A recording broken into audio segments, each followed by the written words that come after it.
Kaya na ba kayo ng gano'n? Ito parang ganito to. Okay? Minsan po, nabibigyan kami ng pagkakataon, nakakakain po kami sa gano'n, no? Yung mga Vikings, yung mga buffet 101, ang sasarap, lahat ng masarap na, isipin mong masarap na pagkain nandun. Anong isipin pa ng masarap na pagkain? Lechon nandun. Lamb nandun. Calf nandun. Steak nandun. Yung masarap na pagkain na isip mo, bulalo, sinigang, nandun. Korea, nandun. Turkey po, nandun. Ano pa? Isip ka pa ng pinakagusto mong pagkain? Ice cream, cake, pastries, nandun. Okay? Ano ba? Ano ba? Mag-isip ka ng, ano ba pinakamasarap na pagkain? Iniisip mo, nandun. Okay? Ganun po yung anong yun, yung mahal po yun. Yung pag binayaran mo, libo po yung babayaran mo dun, sa tao lang. Pero lahat nandun. Eh yung salita ng Panginoon, libre, pero lahat ng sustansya, ng spiritual, nandun. Okay? Libre pa. So, gagawin mo lang, atin ka lang. Eh, yung iba ayaw eh. Ayaw nila ng sustansya ng Panginoon. Eh, may panalangin natin, sana magustuhan nila yung sustansya ng Panginoon. Okay? Kasi ang makakagusto lamang sa sustansya ng Panginoon ay yung mga ligtas. Pag hindi ka ligtas, walang kinabang sa iyo. Okay? Tayo. Okay? The Lord's salvation and judgment. Okay? The Lord's salvation and judgment. Okay? Ito po tayo sa first verse. Sabi dyan, and the Lord spake unto Moses and Aaron in the land of Egypt, saying, this month shall be unto you the beginning of months. Okay, may ilang months daw? May ilang months? 12 months. Okay? Ano daw yung first month? January sa atin yun. Ganun yun sa kanila. Abib naman yun sa kanila, di ba? Yun yung first month nila. Yung first month nila, nag-start dito. Unang taon, na-reset lahat kung ano man yung meron silang calendar system, ni-reset ng Panginoon nung panahon na yun. Reset. Okay? Okay? Maraming mga bagay na gusto mong ma-reset sa buhay mo. Tama? Okay. Kung hindi ka nag-aaral ng maayos, sa susunod na taon, pwede ka namang kahit bumaksak ka ngayon, pag susunod na taon, makakapasa ka pa rin. Kung pag-iigihan mo na, kasi yan ay reset. Lahat ng sa buhay natin may mga reset. Tama? Okay, meron ako classmate, no? Pagkotoo niya, nagkikwento siya. At pag pinaka-regret mo sa buhay mo, sabi niya sa akin, bumaksak ako ng CS 121. Yung CS 121, yung unang programming language nung nag-aaral kami. Pascal ang tawag nun. Baksak siya. Sinamer niya ngayon yung Pascal. Nung sinamer niya, 1. Alam niya 1? 100. Ganun ang grade niya. Baksak sa 100. Ang baksak sa college, 5. Ang pinakamataas, 1. Okay? Yung 5, tapos 3, 3.75, 3.5, 3.25, 2, 2.75, 2.5, 2.25, ang sunod doon. Ang sunod doon. 2. Ang dating doon, 1.75, 1.5, 1.25, 1. Ang layo ng tinanong niya. From 5 hanggang sa 1. Okay? Baksak eh. Nung sinummer niya, inuno niya. Tapos lahat ng grades niya ng programming, hindi na bumaba ng 1. 1.1, hindi na siya nag-DOS. Puro 1.75, 1.5, gano'n na lahat ng programming. Nagkaroon siya ng reset sa buhay. Nung 4th year kami, leader namin siya sa project. Gano'n siya nag-reset ng buhay niya. Okay, ang Panginoon nagbibigay ng reset sa buhay natin. Di ba? May mga bagay tayo na nagawa, na mali. Pwede natin baguhin. Yung sabihin doon, reset. Okay? Ganon din dito sa kanila, di ba? Binigyan sila ng reset ng Panginoon. First month of the year. Okay? Yan ang binigay sa kanila ng Panginoon. Speak ye unto all the congregation of Israel, saying, in the 10th day of this month, they shall take to them every man a lamb, according to the house of their fathers, a lamb for an house. Okay, nagkaroon sila ng reset, nagkaroon pa sila ng pesta. Okay, yan o, kakain sila ng lamb. Okay? Masarap ba kumain ng lamb? Masarap ba yung lamb? Nakain na kayo ng tupa? Yan, nakakain na ng tupa. May tupa dito, di ba? Masarap yung tupa, para siyang beef. Actually, para siyang beef na mas malasa siya. Nakatikim po ako niyan guys sa mga eat all you can. Okay? Sa mga buffet. Yan. Halos pareho lang rin siya yan ng baka. Kaso lang mas malaman siya sa baka sa kambing.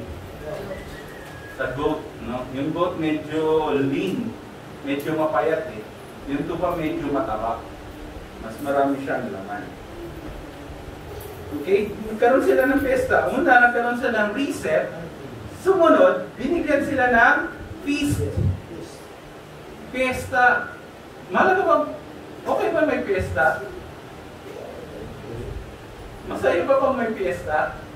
So, sa atin kasi iba na yung iba na yung naging connotation ng saya ng fiesta. Yung mga, minsan pag may fiesta, may nagpapatayan. Alam niyo yun, sa San Juan, ang fiesta doon yung nagbabasaan ng tubig. Mamaya may nagbabarila na doon. Yan, nagbabalitaan niyo naman yun, di ba?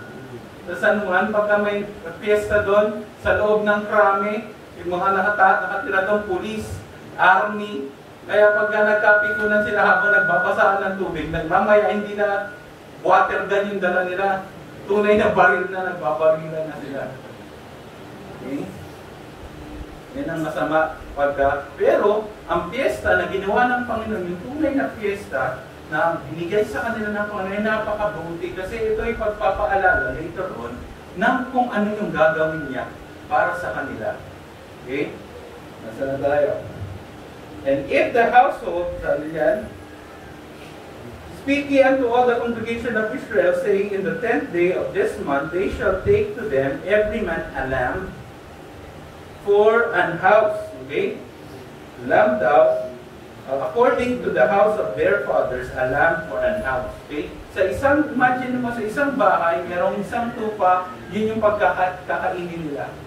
Lahat ng mga bahay, kunyari dito sa Palay-Palay, ang tawag dito? Ang tawag dito sa lugar natin? Tanawan. Dito sa Tanawan. Ito lahat ng lugar lang ito. Lahat ng mga bahay dito, merong tupa at yun ikakainin nila. Ang saya nun, di ba? Okay, walang magugutom.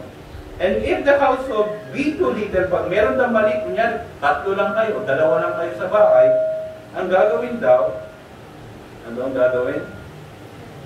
Let him and his neighbor next unto his house take it according to the number of souls. Okay, may ikipag-share ka, no? Hindi ka pag konti lang kayo, sayang naman yung isang buong tulang o tupa, no? Magkikipag-share ka sa iyong kapitbahay. Every man according to his eating shall make your count for the lamb. Okay? Siguro sa isang lamb, ilan kaya kakain nun? Yung mas 10, no? 10 o 15. Oh, malakas na kain na yun eh. Hindi lang naman yun ang kakainin nila. May kakainin pa sila mamaya. Okay? Okay? Your lamb shall be without blemish. Yung lamb daw ay may condition. Without blemish, a male, the first year, ye shall take it out from the sheep or from the goats. Okay? Pwede daw yung goats, pwedeng tupa. Okay, halos pareho lang din kasi sila, di ba? Okay? Parehong masarap yan. Ako nakakain po ako lately ng goat. Ginawang kaldereta. Ang sarap.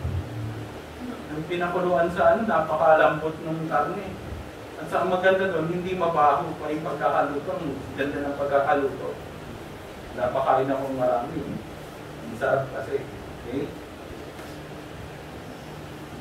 And ye shall keep it up until the 14th day of the same month. Okay? And the 14th day of the same month, and the whole assembly of the congregation of Israel shall kill it in the evening. Okay? Papatayin daw siya sa gabi. Okay? And they shall take off the blood and strike it on the two side posts, on the upper door post of the houses wherein they shall eat it. Okay? Kung saan nyo daw kakainin, kung saan bahay nyo kakainin, ilalagay nyo daw yung dugo nun sa post ng bahay. Yan yung post ng bahay natin, di ba? Yan yung post, tapos yung lentil. Yan yung lentil, yung nasa kita, yung horizontal. Yan yung kumahawak dun sa dalawang poste ng bahay nyo. Kumbaga support, di ba? Ganun siya. Lalagyan mo daw yan ng dugo. Ikaw lalagyan ng dugo. Okay? And they shall eat the flesh in that night, roast with fire, and unleavened bread, and with bitter herbs, they shall eat it. Okay?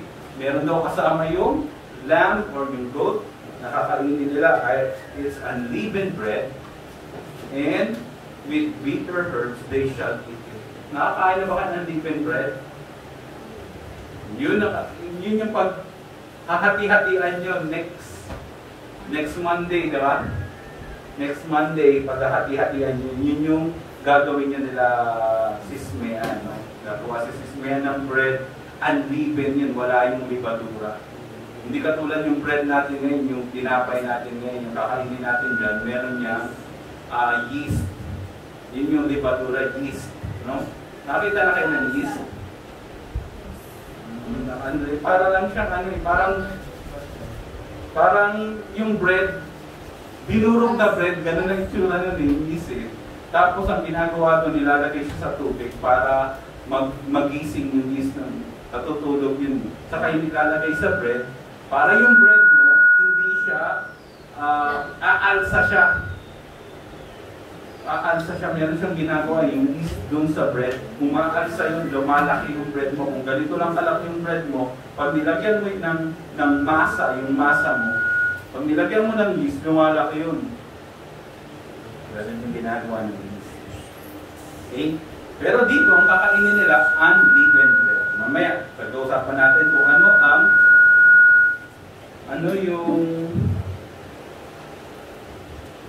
ano yung significance ng unleavened bread, ng lamb, and so on. Okay? Sana tayo. And with bitter herbs, they shall eat it, no? Bitter herbs. Okay? Hindi ko alam kung ano yung bitter herbs, kung ano yung... Ako sa akin, ang bitter sa Pilipinas, ano? Ang palaya. Masarap ba ang palaya? Masarap ang palaya. Plana pag masarap yung pagkakaluto, no? Masarap yung palaya. Kaya sa atin, hindi yung bitter. Ang palaya ka ba? Okay. Eat not of it raw, nor sodden at all with water, but roast with fire. Bakit daw niro-roast sa fire? Mamaya pag-uusapan natin yan. Bakit daw niluluto sa apoy? Okay? He said, with his legs and with the pertinence thereof. Lahat daw. And ye shall let nothing of it remain until the morning, and that which remaineth of it until the morning, ye shall burn with fire. Kakainin daw lahat, walang matitira, dapat. Kaso pag may natira, anong gagawin? Susunugin. And thus shall ye eat it, with your loins girded, your shoes on your feet, and your staff in your hand, and ye shall eat it in haste. It is the Lord's Passover. Okay? Pag kinain nyo daw, mabilis. Sarap no. Let's go! Kakain na kayo. Si Johan, pinakamabilis sa amin kumain. Kaya ang daming nakakain. Marami kang makakain pag mabilis ka kumain. Kasi yung hindi pa nag-register sa brain mo yung kinakain mo, kain ka pa rin ang kain. Pero pag matagal ka sasabihin na napunta mo, ay busog ka na. Yung nilalagay mo na dito yung pagkain mo. Dito nang tagal dito sa may pagkain. Hindi mo pa nilulunok. Pero pag kinain mo ng mabilis, dami ng makakain nun. Okay? At ito, naka-ready na sila. Kasi Alam ng Panginoon na sila ay aalis na sa Egypt after this. Okay? Nandiyan na, yung sapatos mo, naka-ready na. Yung stuff mo, naka-ready na. You shall eat it with haste, the Lord's Passover. And for I will pass through the land of Egypt, ito na, this night, and will smite all the firstborn in the land of Egypt. Ito na yung judgment ng Panginoon. Okay? Sa mga Israelite, kaligtasan nila, sila ay mapapalaya sa Egypt, pero sa mga Egyptian, ito yung judgment ng Panginoon. Okay? Magdadaan daw ang Panginoon, smite all the firstborn in the land of Egypt, both men and beasts, lahat daw, mamamatay. Lahat ng mga firstborn. Okay? And against all the gods of Egypt, I will execute judgment. I am the Lord. Okay? Yung kung sino man yung mga ginodiyos nila doon, si Pharaoh, kung sino mang official yung ginodiyos nila doon, judge yun ng Panginoon, mag-execute siya ng judgment. Sabi ng Panginoon, siya ang Diyos. Okay? May karapatan pang Diyos mag-execute ng judgment? Siya ang siya naman lahat may-ari. At ang judgment niya ay may judge, may justice. Okay? May hustisya. Hindi siya nagpapataw ng judgment nang walang hustisya, nang walang ganun-ganun lang. Sa tigas ng mga ulo ng mga taong ito, karapat dapat lang na ang Panginoon ay magbigay ng hustisya. Okay? Siya ang dakilang judge. And the blood shall be to you for a token upon the houses where ye are, and when I see the blood, I will pass over you, and the plague shall not be upon you to destroy you when I smite the land of Egypt. Okay, ganda nito. Okay? Yung dog blood na nilagay doon sa post at sa lintel doon sa pinto, okay, ano daw magiging ano niya? Token. Okay, kung gusto mong maglaro sa isang arcade, para makapaglaro ka, dapat meron kang token. Okay? Mababaw lang yun. Pero ito ay isang token wherein, ito yung magiging, ano yung token? Ano gagawin ng token na yan? Ikaw ay masasalba sa destruction ng Panginoon. Okay? Masasalba ka sa destruction ng Panginoon. Ano yung token na yun? Ano yung token? Yung dugo. The blood. Okay, mamaya pag-uusapan natin yan. The deep dive tayo dyan. And this day shall be unto you for a memorial, and ye shall keep it a feast to the Lord. Fiesta para sa Panginoon.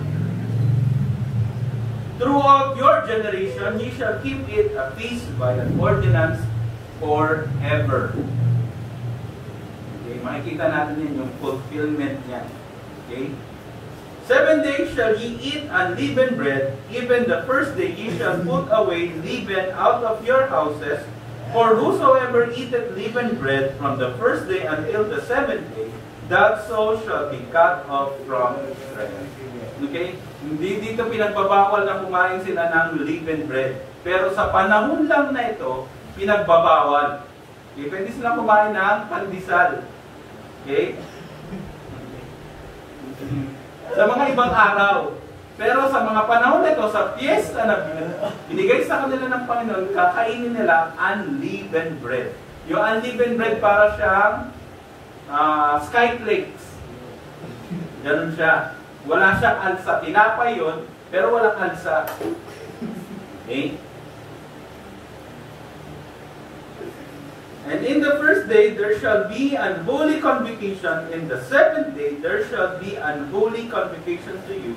No manner of work shall be done in them, save that which every man must eat, that only may be done of you. Okay? Wala kayong ibang gagawin, kundi kakain. Yun lang pwede niyong gawin. Ano saya nun? Masaya ba yun? Hindi ka utusan ng tatay mo. Okay? Wala kang gagawin pagka chill lang ako. Kakain lang. Okay. Yun yung piyesta nila, napakaganda ng piyesta nila. Yun ang sinabi sa kanila ng Panginoon. Pero makikita natin mamaya kung ano yung equivalent niyan. Ano yung equivalent? Okay? Yung equivalent nung walang gagawin. Wala kayong gagawin. Okay? Ito na tayo. And ye shall observe the feast of the unleavened bread, for in this self-same day have I brought your armies out of the land of Egypt. Therefore shall ye observe this day in your generations by an ordinance forever. Ordinansa. Pag sinabing forever, may katapusan. Forever eh. May forever pala sa Bible. Meron. Okay, tunay na forever. Mamaya, makikita natin yan. In the first month, on the 14th day of the month, at even, ye shall eat unleavened bread until the 1 and 20th day of the month at even. Okay?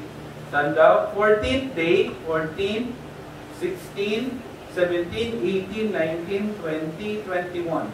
7 days. 7 days yung fiesta na. Nakakita na ba kayong fiesta na 7 days? Hindi kayo, kakain lang kayo. Nakakita na kayong fiesta ng 7 days. Saya nun, di ba? Saya ng 7 days. Wala kang kapagod-pagod. Hindi ka magtatrabaho for 7 days. Okay, mag-fiesta lang tayo. Ganun ba yun? Okay, tingnan natin ha. 7 days shall there be no leaven found in your houses, for whosoever eateth that which is leaven, even that soul shall be cut off from the congregation of Israel, whether he be a stranger or born in the land. Eh, kung may matigas yung ulo, gusto magtrabaho. Ay, gusto kong kumain ng leavened bread. Ayoko na unleavened. Hindi gusto ulo pa, no? Ayan, ang gagawin? Patay. Okay? And ye shall eat nothing leavened in all your habitation, shall ye eat unleavened bread. Okay? Mamaya, nakikita natin sino ba yung unleavened bread na yan. And Moses called for all the elders of Israel and said unto them, draw out and take you a lamb according to your families and kill the Passover.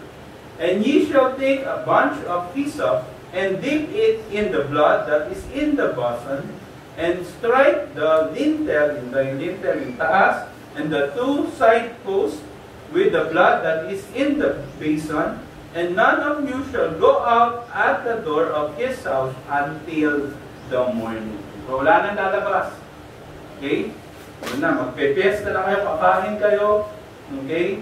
At wala nang lalabas. And the Lord will pass through to smite the Egyptian, and when he sees the blood upon the lintel and on the 2 side posts, the Lord will pass over the door and will not suffer the destroyer to come in unto your houses to smite you. Hindi na kayo mapapatay. Gusto niyo ba mapatay ng magmatigas sa ulo mo, no? And ye shall observe this thing for an ordinance in thee and to thy sons forever. Pang ilang forever na to? Pangatlo na. Okay? And it shall come to pass when ye be come to the land which the Lord will give you, according as he had promised, and ye shall keep this service. Okay? Hindi lang yung araw na yun, kundi magiging pangilan. Forever yung gagawin. Okay?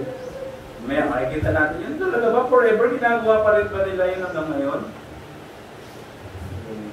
And it shall come to pass, when your children shall say unto you, what mean ye by this service? Tatanungin kayo ng mga anak niya, bakit ba natin ito ginagawa? Hindi tayo nagtatrabaho, 7 days kakain lang tayo. Ang sarap naman nun. Okay? That ye shall say, It is the sacrifice of the Lord's Passover, who passed over the houses of the children of Israel in Egypt, when he smote the Egyptians, and delivered their houses, and the people bowed, and hid, and worship. Okay? Yan ang sasabihin nyo sa mga anak nyo. Tayo'y niligtas ng Panginoon. Imbis na mapatay tayo, niligtas tayo ng Panginoon. Pero, ang Panginoon ay nagbigay ng judgment sa mga Egyptian para tayo ay makalaya sa kanila. Okay? At sila ay sumamba. Kaya niya yung pagbabaw, pagsamba po yan. Kahit nasa ang bagay, pag nagbabaw kayo, medyo, ano po yun, ano? Sa mga Hapon kasi gano'n, yung babaw. Kita ng respeto po yun, no? Pero in this case, ito ay respeto sa Diyos. At pagbibigay ng papuri, worship, or pagsamba sa Diyos. Okay? And the children of Israel went away and did as the Lord had commanded Moses and Aaron, so did they. And it came to pass that at the midnight the Lord smote all the firstborn in the land of Egypt, from the firstborn of Pharaoh that sat on his throne unto the firstborn of the captive that was in the dungeon, and all the firstborn of cattle. Lahat patay, lahat ng firstborn. Okay, sabi ko nga na nakaraan, sa buong pamilya, meron ba firstborn? Lahat naman meron di ba? Okay. And Pharaoh rose up in the night, he and all his servants, and all the Egyptians, and there was a great cry in Egypt, for there was not a house where there was not one dead. Imagine niyo lahat ng bahay dito, may isa patay. Sa isang araw, lahat. Lahat yun ng tao nagmumurn. Lahat ay nagpipig-hati. Okay? And he called for Moses and Aaron by night, and said, Rise up, and get you forth from among my people, both ye and the children of Israel, and go serve the Lord as ye have said. Also take your flocks and your herds, as ye have said, and be gone, and bless me also. Okay? So, sobrang tigas ng ulo mo, ngayon ka lang bumigay pa, kung kailan may mamamatay pa sa pamilya mo. Kailangan mo bang ganun pa? Maghintay nung may mamatay pa? Sometimes kailangan di ba? Pero in that case, nakita natin dito, sila ay pinagtulakan na. Lahat isama nyo. Lahat pati yung mga alaga nyo, isama nyo na. Okay? And the Egyptians were urgent upon the people, and that they might send them out of the land in haste. For they said, We be all dead men. Okay? Sobrang takot nila. Okay? And the people took their dough before it was leavened. Okay? Yung kanilang mga ginawa, their kindled droves, yung kanilang mga lutuan, being bound up on their clothes, upon their shoulders. Ready sila. Okay? Nakapack na sila. All my bags are packed. I'm ready to go. Ready na sila. Okay? And the children of Israel did according to the word of Moses, and they borrowed of the Egyptians jewels of silver, and jewels of gold, and raiment. Okay? Wala na minsan, parang alam mo mamamatay ka na, wala ka nang pakialam sa mga valuable things. Sa'yo na yan. Yung ng inisip nila, Kaya yung mga Israelites, pinaghihingi nila or hiniram nila yung mga paghiram dun, wala nang balikan. Hindi na sila babalik ng Egypt And the Lord gave the people favor in the sight of the Egyptians, so that they lent unto them such things as they required, and they spoiled the Egyptians. Okay? Sinabing spoiled, para silang natalo. Kinuwanan sila ng mga valuable things. And the children of Israel journeyed from Ramesses to Succoth, about 600,000 on foot that were men. 600,000 ang kalalakihan. Okay? Wala pa yung beside children. Okay? Wala pa yung mga kababaihan. Okay? And a mixed multitude went up also with them. Hindi lang sila, may sumama pa sa kanila. And flocks and herds and even very much cattle. Diba? Sabi natin, ang dami na nila sa Egypt, ang sabi ng mga Egyptian, nako, pagka na may kaaway tayo at sumama to sa kaaway natin, talo tayo for sure. Ganun sila karami. Imagine mo, aalis sila sa isang lugar, yung lugar na yun parang magiging desolate. Di ba? Imagine mo, aalis, kunyari, lahat ng mga tao dito, aalis dito. Di ba? Ano mangyayari dito sa lugar nato? Di ba?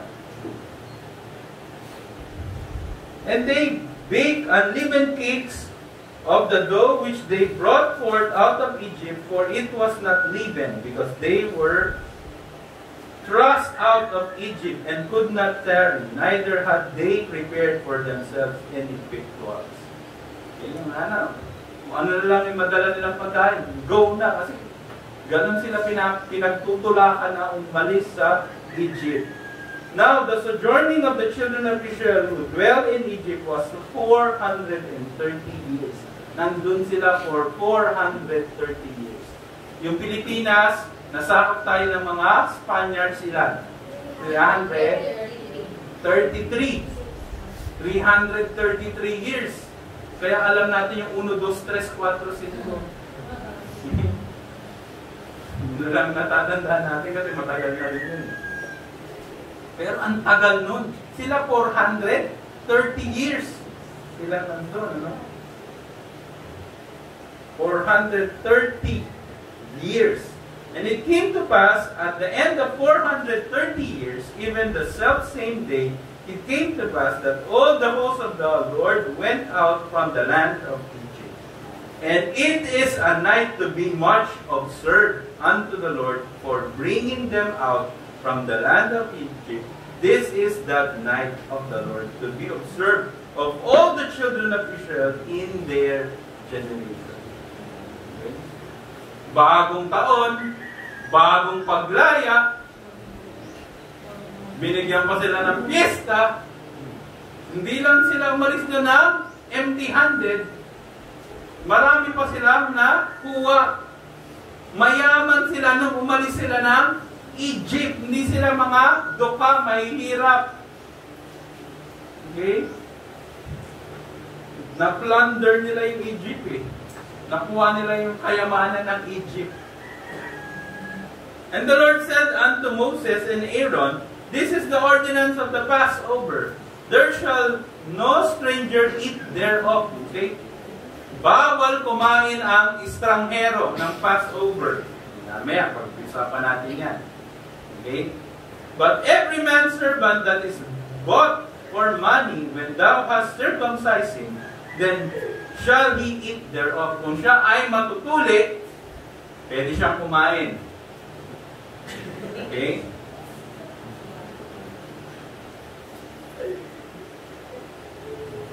For a foreigner and an hired servant shall not eat thereof. Kung ikaw ay hindi Israelita at hindi ka and an hired servant ka lang, bayarang servant. In one house shall it be eaten. Thou shalt not carry forth out of the flesh abroad out of the house, neither shall he break a bone thereof. Okay? Okay? Shall not, sabi daw dyan, ano daw yun? Shall not carry forth, wala na ano yun? Ano sabi dyan? Wala daw Sharon Cuneta. Okay? Wala daw Sharon Cuneta. Yan, carry forth out of the flesh abroad. Wala nang magbabaon. Wala nang babalot. Okay? Walang dadalhin. Okay? Regine Velasquez naman lang bago. At saka, hindi babaliin yung buto. Ba't kaya? May significance yan. Mamaya, makikita natin. And all the congregation of Israel shall keep it. And when a stranger shall sojourn with thee, and will keep the Passover to the Lord, let all his males be circumcised. Lahat daw ay tutuliin. Bakit daw kailangan? Mamaya makikita natin. And then let him come near and keep it, and he shall be as one that is born in the land, for no circumcised person shall eat thereof. Para lang daw siya pinanganak sa land kung siya ay matutuli. Wala silang pinagkaiba. One law shall be to him that is homeborn, and unto a stranger that sojourneth among you. Isa lang daw yung rule.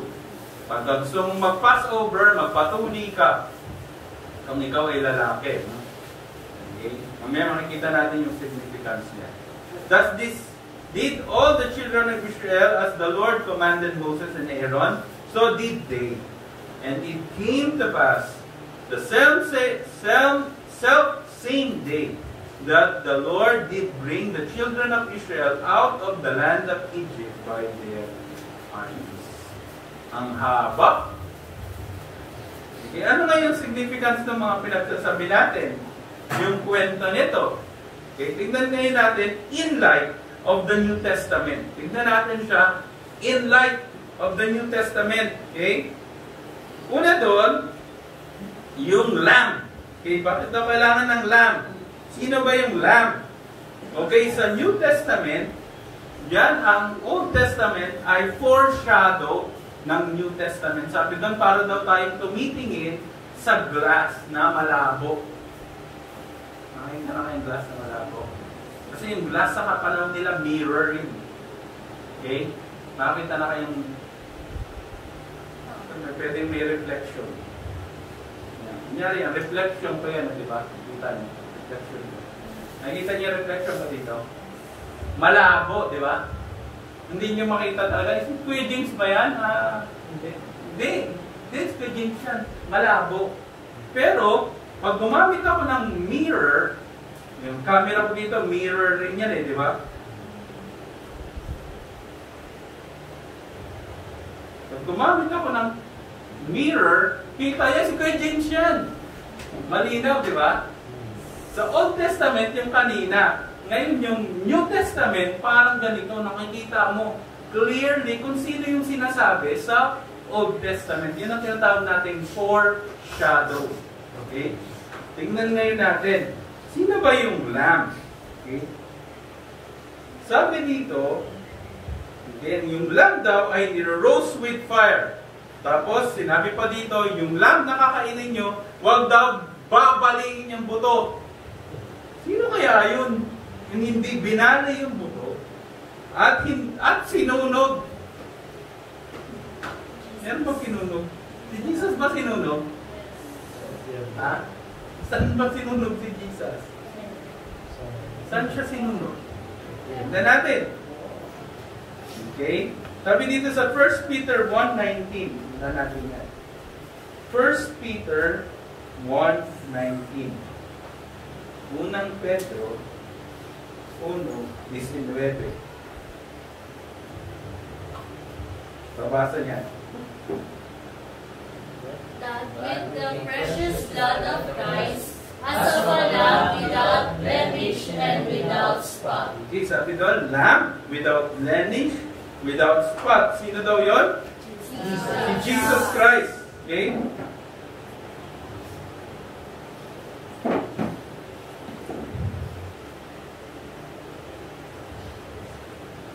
Basahin natin yung sumunod. Maganda yung 20:21. Who verily was foreordained before the foundation of the world, but was manifest in this last time for you, who by him do believe in God, that raised him up from the dead, and gave him glory, that your faith and hope might be in God. Okay, ganda yan, di ba? Yan si Jesus Christ. Yan lang ay ang Panginoong Yesus. Tingnan natin sa John 1:29. So John 1:29. Sino daw yan? 29. Okay, pabasa. The next day John seeth Jesus coming unto him, and saith, Behold, the Lamb of God, which taketh away the sin of the world. Okay, sino daw yun? Jesus. Ang Panginoong Jesus. The Lamb of God, which taketh away the sin of the world. Amen. Okay, dito po ako isa po to sa mga verses na nakilala kong Panginoon. Siya ang Lamb ng Panginoon. Okay? Dakilang saserdote. Okay? Lamb, ano bang? Lamb, hain. Okay? Sacrificial lamb, which taketh away the sins of the world. Siya rin ang dakilang saserdote. Siya rin yung nag-offer ang in-offer niya sarili niya. Okay?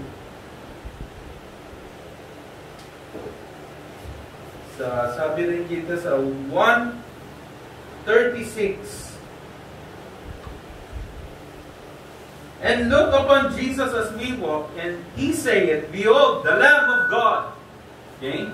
Walang ibang inaano dyan. Ang Lamb ng God ay si Jesus. Okay? Sa Acts 8:32.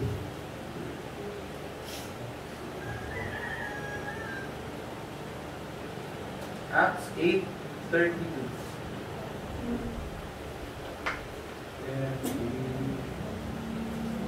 Babasa. The base of the scripture which he read was this: He was led as a sheep to the slaughter, and like a lamb dumb before his shearer, so opened he not his mouth. Ganun niya, no? Alam niyo ba yung different na sheep sa kambing? Yung kambing na pagpapatayin mo, ang ingay daw. Yung tupa na pagpapatayin mo, hindi daw yung mag-iingay. Iiyak lang daw yung tupa, iiyak lang siya.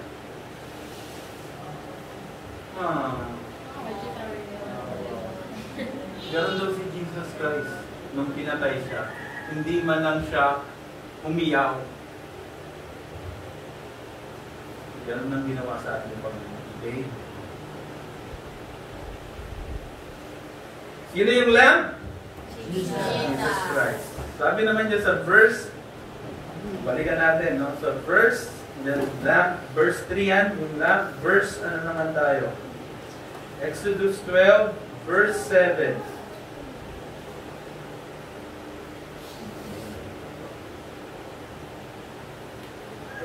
There shall take up the blood and strike it on the two side posts and on the upper door posts of the house wherein they shall eat it. Okay? Nasabi na rin din kanina sa 1 Peter 1:9, blood of Christ. Tama? Kita nyo? Okay? Pero tingnan natin sa John 1:13. John 1:13. Ano yung significance ng dugo? Pag sinabing dugo, anong signifies ng dugo? Ha? Buhay. Buhay po. Okay? Tama. Buhay. 1:13. Babasa nito. Born not of blood, nor of the will of the flesh, nor of the will of man, but of God. Ito yung tinanggap nating kaligtasan. Hindi ito galing kung kanino man. Ito'y galing sa Panginoon. Okay? Tingnan natin sa John 6.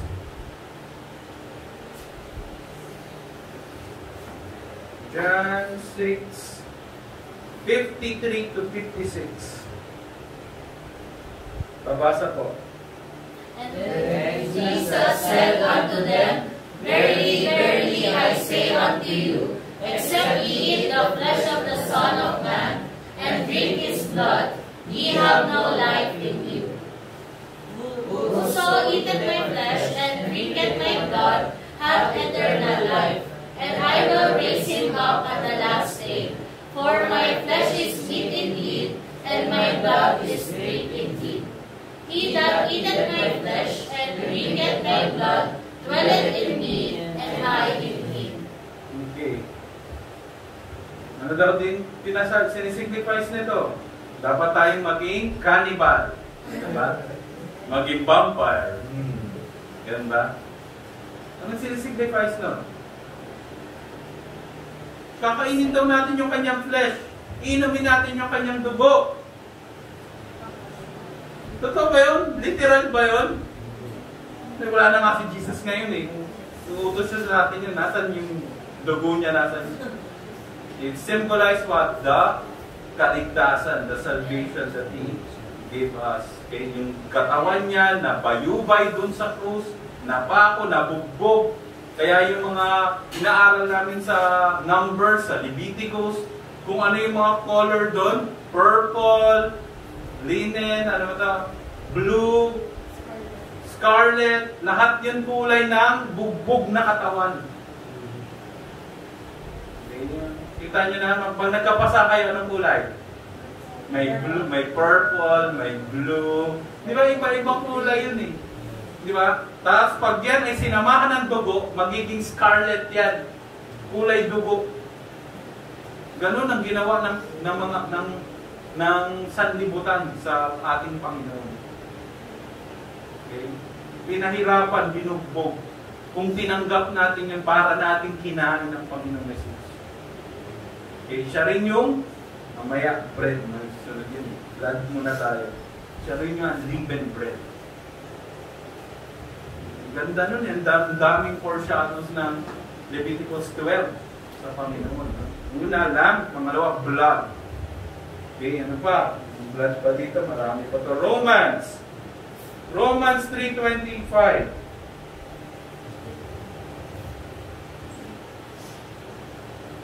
Dami tayong Bible. 3:25. Sabi dyan, pabasa, whom God hath set forth to be a propitiation through faith in His blood, to declare His righteousness for the remission of sins that are past, through the forbearance of God. Sabi dyan, okay? Through faith in His blood. Okay? Ano bang ginawa ng Panginoon? Dumanak yung kanyang dugo doon sa krus ng Kalbaryo. Ibig sabihin nun, pagdanak ng dugo, siya'y namatay. Okay. Nung namatay siya, sabi ng Bible, 3 days and 3 nights, He is in the heart of the earth. Ano yung heart ng earth? Core. Ano yung meron sa core? Malamig ba doon? Apoy yun. Furnace. Nandun yung kaluluwa ng Panginoong Jesus. Nung namatay siya sa krus ng Kalbaryo, yung katawan niya nandito sa lupa, yung kaluluwa niya napunta sa impyerno. Siya'y sinunog doon. Pero ang maganda doon, sabi ng Bible, and death cannot hold Him. Hindi siya kinaya ng impyerno. Siya ang may-ari nun. Hawak niya yung susi nun. Siya'y nabuhay muli sa mga patay. He rose up from the grave. Niwala ba kayo na matay ang Panginoong Jesus na punta siya sa impyerno? Yun ang sabi ng Bible kasi ang kabayaran ng kasalanan ay kamatayan sa impyerno. Para mabayaran niya yung kamatayan sa impyerno, para hindi tayo ang mapunta doon, binayaran niya siya yung pumunta sa impyerno. Ganun ang ginawa ng Panginoong Jesus sa atin. Kabayaran ng kasalanan natin, impyerno. Impyerno. Impyerno. Tutunog pa eh. Doon yung binayaran ng Panginoon Jesus para sa atin. Hindi madali yung ginawa ng Panginoon Jesus. Shame, kahihiyan, hindi lang doon. Nabugbog, hindi lang doon. Napako, hindi lang doon. Napunta siya sa impyerno. Okay? Ano tayo?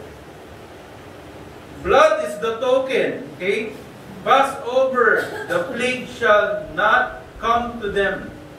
Okay, yung plague ay hindi mapunta sa kanila. Yung dugo na yon ang nagre-representa na merong namatay para sa atin.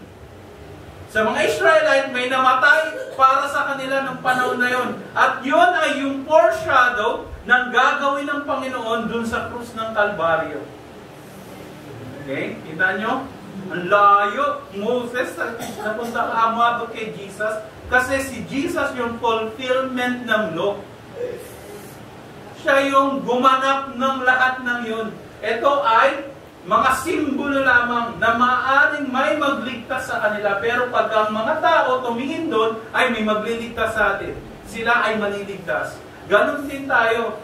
Tapos na yung ginawa ni Jesus Christ, tumingin tayo sa ginawa ng Panginoong Jesus, ngayon tayong naligtas. Sino ligtas dito? Pag namatay ako, saan tayo magkikita? Sarap nun. Okay? Hindi natin po problema yung kakainin ko bukas. Namumblema ka sa mga bagay dito sa lupa, papunta ka naman sa langit. Di ba? Hindi mo po problema yung mga bagay ng lupa. Okay?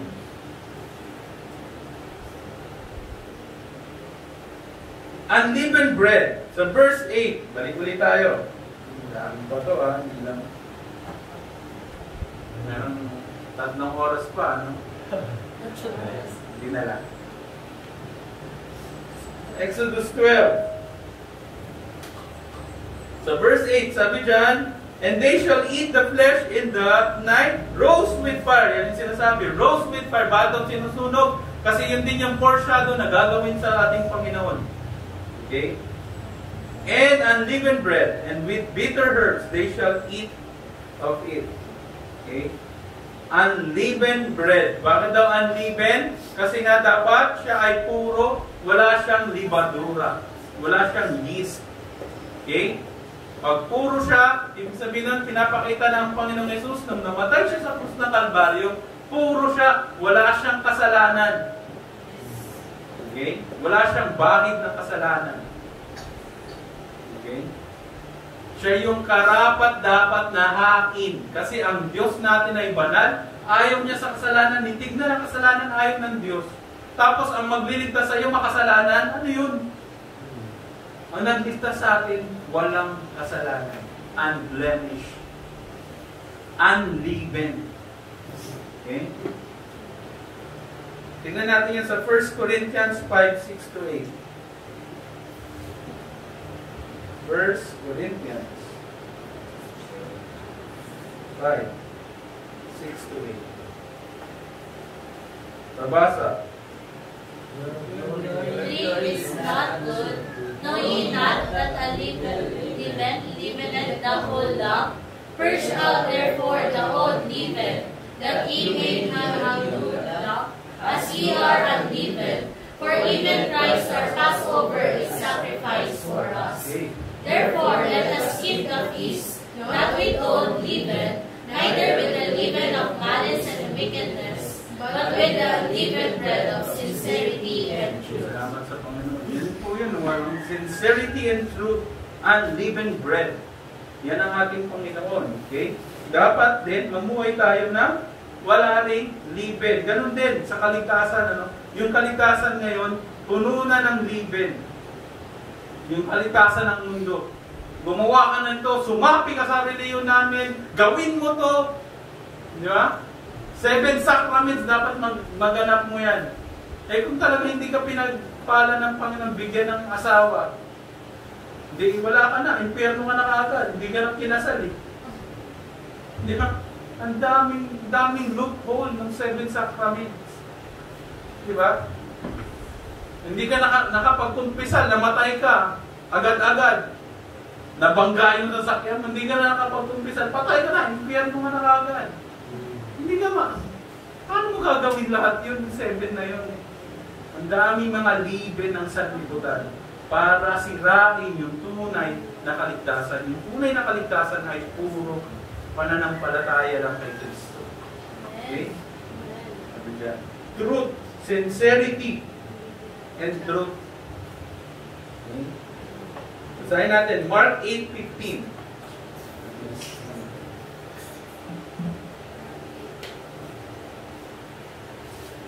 Mark 8:15.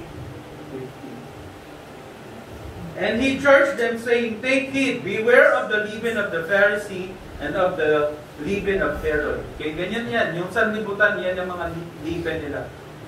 Okay? Ang dami man, ganun pa. Ay, Kristiyano rin ako eh. Pag mag-share tayo, di ba? Sasabihin sa atin, Kristiyano rin ako eh. Ligtas ka ba? Yun ang tinatanong namin. Ligtas ka ba? In sincerity and in love, tinatanong natin yon, hindi tayo nagmamalaki. Ay, kami lang yung ligtas. Nandito nga kami para i-share sa iyo yung kaligtasan eh. Hindi naman kami nagmamalaki na kami lang yung ligtas. Okay? Maraming ganyang reliyon. Iglesia ni Manalo, sila lang daw yung ligtas. Kasi pagka dumating ang Panginoon, lilipad daw yung kanilang mga kapilya. Kasi spacious daw. Tulisan. Mga Jehovah, hindi kami ligtas kami kasi kami lang yung magmamana ng lupa. Isusunugin yung lahat ng lupa eh. Babaguhin ng Panginoon, ibababa ng Panginoon yung bagong langit at Jerusalem. Ayaw mo ba nun? Gusto mo lang lupa? Okay. Ang daming liben. Luke 12:1.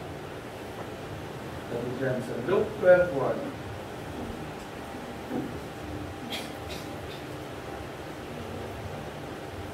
Basa.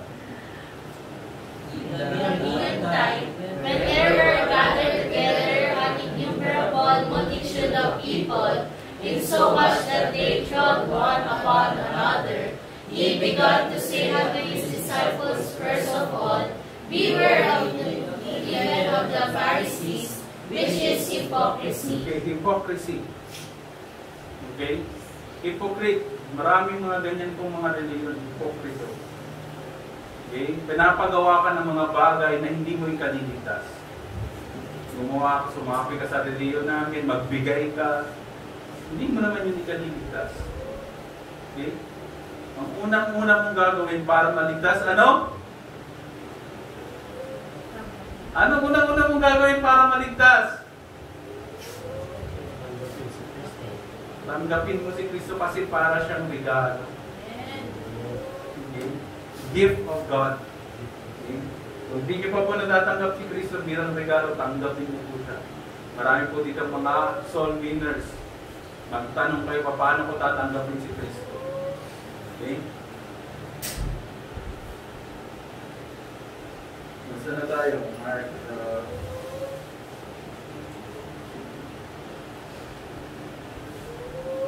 sa Matthew.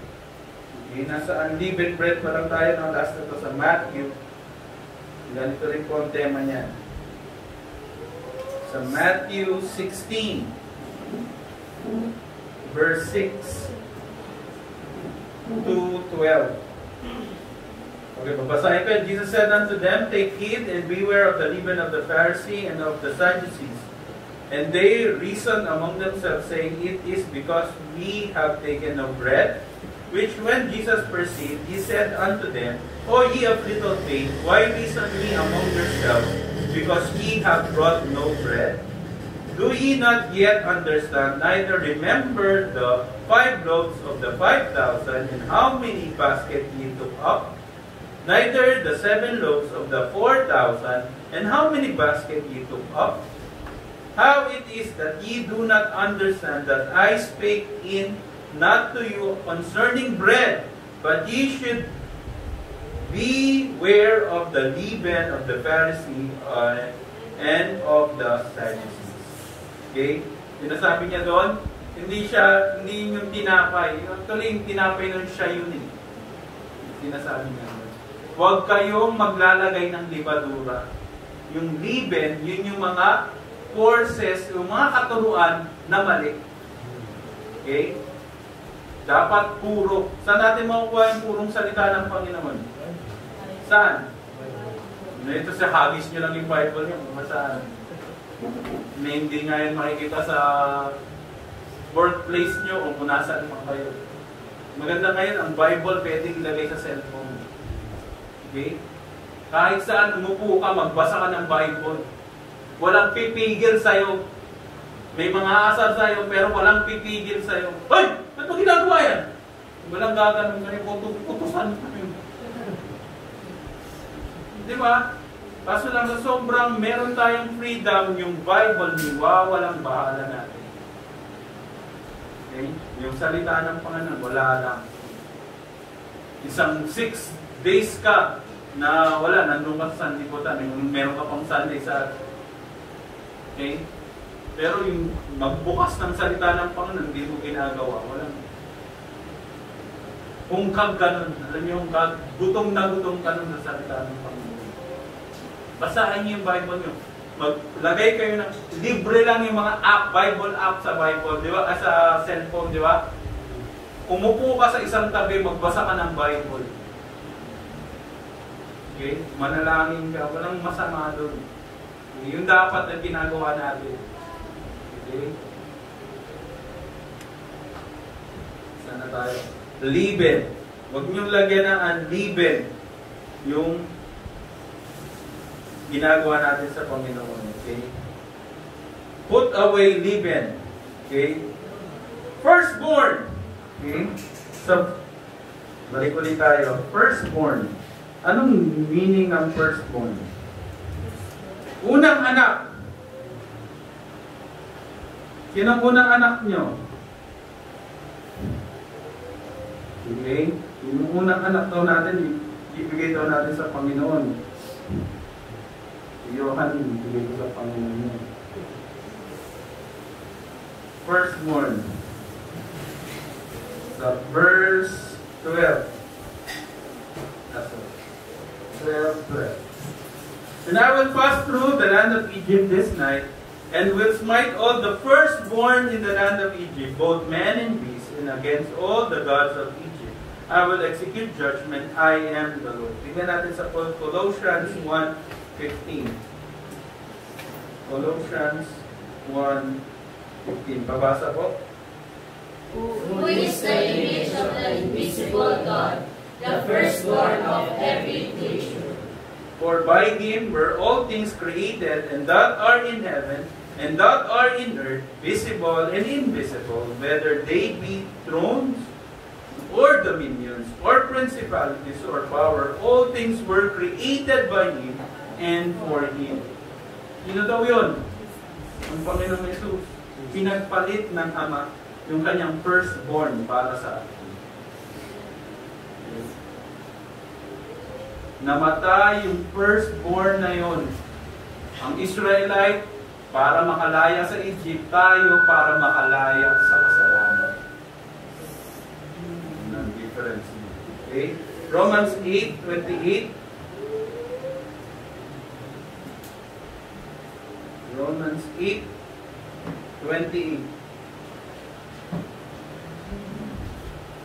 And we know that all things work together for good to them that love God, to them who are called according to His purpose. Tama ba ito? For whom He did foreknew, He also did predestine to be conformed to the image of His Son, that He might be the firstborn among many brethren. Okay? Siya yung unang. Okay? Ano ibig sabihin nun? Ginawa ba siya ng Panginoon? Hindi. Okay?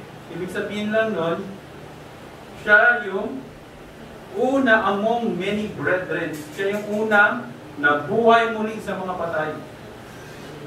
Okay? The firstborn.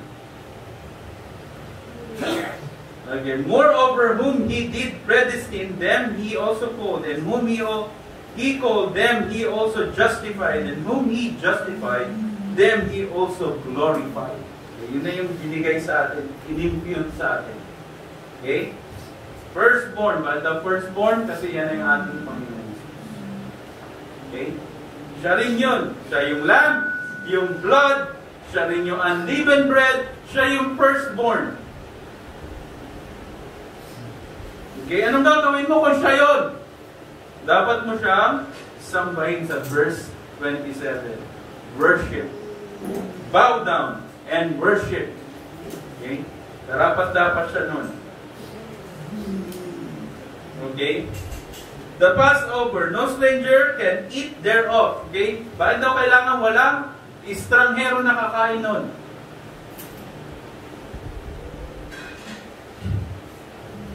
Bakit? Dapat yung kakain nun, anak niya, di ba? Anak lang niya, son of God. Paano ka ba magiging sons of God? Paano ka magiging sons of God? Okay, this coming 30, mag-take kayo ng bread, di ba? Close yung ano natin doon kasi hindi natin, sinusure natin ang mag-take nun ay mga Kristiyano lamang. Okay? Yung mga anak ng Diyos, yung mga tumanggap sa Panginoon. Pag hindi mo tinanggap ang Panginoon, hindi ka niyan papatake. Okay? Sa atin, exclusively, ang ginagawa natin for it, na pwede kang mag-partake ng breaking of bread, dapat ikaw ay na-bautismo. Para ikaw ay na membro dito. Okay? Ganun lang yun. Okay? Patutuo mo. Pero ang dapat, bago ka maging membro dito, dapat ikaw muna ay ligtas. Okay? Yan. Yun yung ating... Bakit daw kailangan neither shall be break a bone? Bakit na hindi break ng bone? Kasi ang Panginoong Jesus, dapat babaliin yung buto niya. Kaso nakita siya'y patay na, hindi binali yung buto niya. The prophecy was fulfilled. Na-fulfilled yung prophecy sa Panginoon. Hindi binali yung buto niya. Pero yung dalawa, nakasama niya, binali yung buto para mabilis na silang mamatay. Ang Panginoong Jesus, namatay na kaagad siya. Okay? Sobrang hirap na pinagdaanan niya doon sa krus ng Kalbaryo. In-explain pa ngayon ng scientists eh. Diba? Pero maganda yun, pagka pinanood niyo sa YouTube, paano siya crucified. Hirap yun. Sabi ko nga sa mga pag-share ako, kung ako lang ang Panginoong Jesus, siguro susuntukin pa lang ako, nag-alatanos na ako nun. Bititik na ako. Patay lahat yun. Pero hinayaan niyang mangyari sa kanya yun. Di ba? Hinayaan niya kasi kung walang magtutubo sa atin, lahat tayo impyerno. Kung walang tutubo sa atin, lahat tayong impyerno. Pero mahal tayo ng Diyos. God commended His love towards us. While we are yet sinners, Christ died for us. Okay? Hindi niya hinayaan tayong mapahama. Okay? Tapusin ko po sa Hebrews 9:7-14. Okay? Sa Hebrews 9:7-14.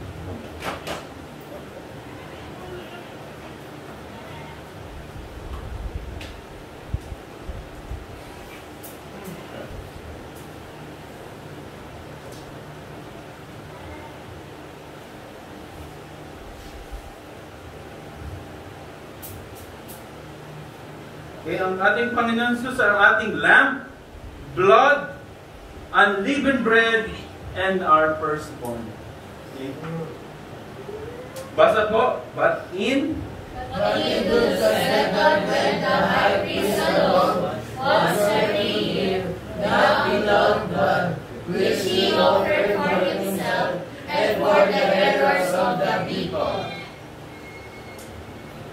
The Holy Ghost is signifying that the way into the holiest of all was not yet made manifest, but as the first tabernacle was yet standing, which was a figure of the time then present, in which were offered both gifts and sacrifices, that could not make him that did the service perfect, as pertaining to the conscience, which stood only in meats and drinks, and diverse washings, and carnal ordinances, imposed on them until the time of Reformation. but Christ being come and high priest of good things to come, by a greater and more perfect tabernacle, not made with hands, that is to say, not of this building.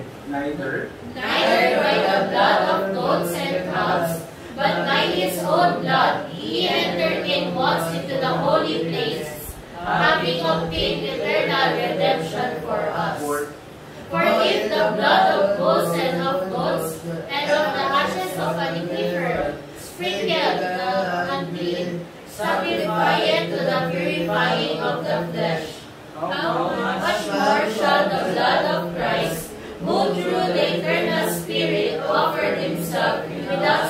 unto God, purge your conscience from dead works to serve the living God. For this cause, He is the mediator of the New Testament, that by means of death, for the redemption of the transgressions that were under the First Testament, they which are called might receive the promise of eternal inheritance. okay, sabi dyan, the promise of eternal inheritance. Yan po ang ginawa ng Panginoon Jesus sa atin. Siya ang ating lamb, siya ang blood, siya ang unleavened bread, siya ang firstborn. Amen. Ganda ng Exodus 12, no? Kompleto. Okay? Siya yung gumawa ng atin. Tayo manalangin. Panginoon, maraming salamat po muli sa umagang ito, Panginoon, pagpapaalala kung sino kayo, Panginoon, kung anong ginawa niyo, Panginoon. Mula pa ng panahon ng mga Exodus, mula pa ng panahon nila Moses, hanggang sa panahon namin at sa mga susunod pang mga henerasyon, pinapakita niyo, Panginoon, yung kaligtasan ay isang beses lang, once and for all. At ito'y ginanap mo sa krus ng Kalbaryo para sa amin. Salamat, Panginoon, sa pagpapalaya mo sa amin sa kasalanan. Panginoon, tulungan niyo kaming gampanan, Panginoon, ang pagiging anak mo. Gawin namin, Panginoon, ang kalooban mo.